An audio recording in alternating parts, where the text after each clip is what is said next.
Good evening, everyone. If you don't know, you should know. My name is Rameez Khan, and I am a filmmaker and a film critic, and I apologize for this late review. I have been quite busy. A couple of new segments coming your way, but let's get to this review first. The Bourne Legacy. Here we go.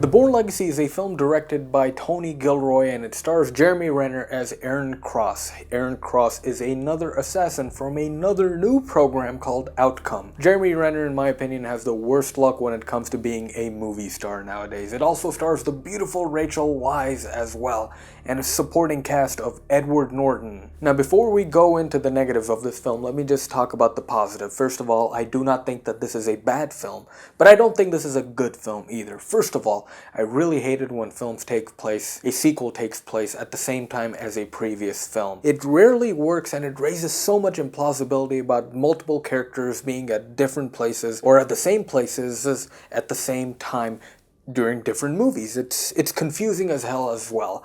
Hey, that rhymes. And if you want proof, just look at the Saw movies after Saw 3. Everything went downhill starting Saw 4. This film, however, doesn't use it as a be-all, end-all plot point. Part of the storyline happens alongside the Bourne Ultimatum, and our story of Aaron Cross is hung on that time frame.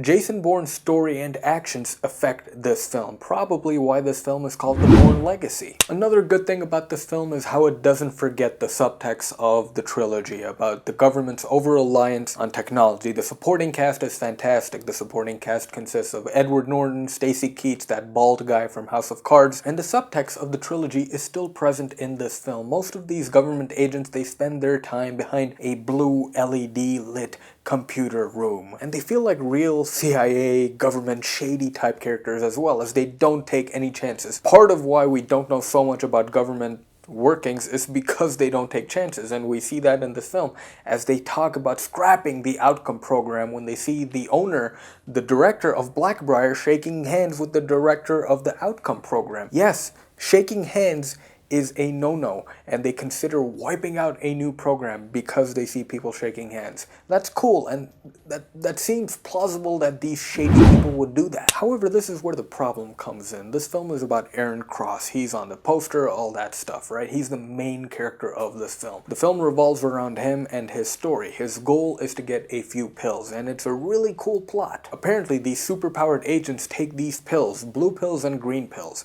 What the blue pill does is it raises your intelligence, and the green pills raise your physicality. But what's going on right now is Aaron doesn't need the green pills anymore because he was injected with a virus a while ago, and he's immune. All the physicality that he gained is now for life. Sounds cool, right? So now he only needs the blue pills. And what happens is a race against time plotline starts to form, but it never fully forms. And I'll tell you why later. But basically the gist of what the plot is that Aaron Cross needs to get those blue pills really fast. Otherwise his IQ will start dropping points. He can go stupid. He can go dumb. He can lose function of his brain. It sounds really cool.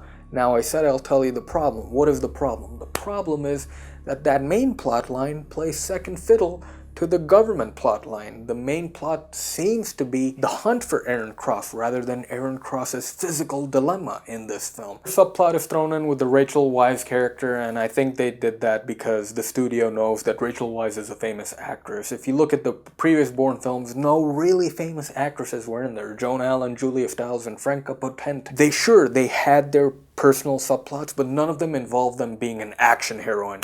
And I think that's another studio move. The studio's like, hey, Rachel Weisz is in an action movie? She has to have an action scene.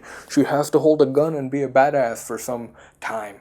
It's stupid. It doesn't belong in the film. And again, unfocused script. Now let's talk more about the acting. Every actor in this film is pretty good. They've established that beforehand, before being in this film. The problem with the acting is the direction, especially the scenes where Rachel Weisz and Jeremy Renner are playing off of each other. The problem is not in their performance, the problem is in their speech. Thank God I didn't see this film in theaters. I watched this at home. There were a ton of times where I had to turn the subtitles on. Not because I don't understand English, but because I couldn't understand them. They mumble their lines. I cannot hear what they're saying because they're eating up half of their words. So that's a problem, and that does take you out of the film. Apart from that scene, however, everyone else is pretty good and on top form. Oscar Isaac especially. He gets a fantastic 20 minutes of screen time and he owns it completely. This is the type of role Hollywood should be giving Oscar Isaac. Oscar Isaac is really good when he's playing a real person, a human being. He's not Johnny Depp. That's why he sucked in X-Men Apocalypse. Finally, the biggest issue with this film, even though I've praised this film quite a bit, as I don't think it's a bad film, but the biggest issue is it's been there, done that. There's a rooftop chase, there's a car chase, there's a subplot of the government chasing our protagonist. We've seen that in the Bourne trilogy. We've seen all of this in the Bourne Ultimatum as well. Not a bad film, but not necessarily a good film either. I am giving this a final score of 3 out of 5. Thank you so much for watching, people. If you enjoyed this video, please hit that free subscribe button. And until next time, I will see you again. But remember to love yourselves. There's always room in life for this.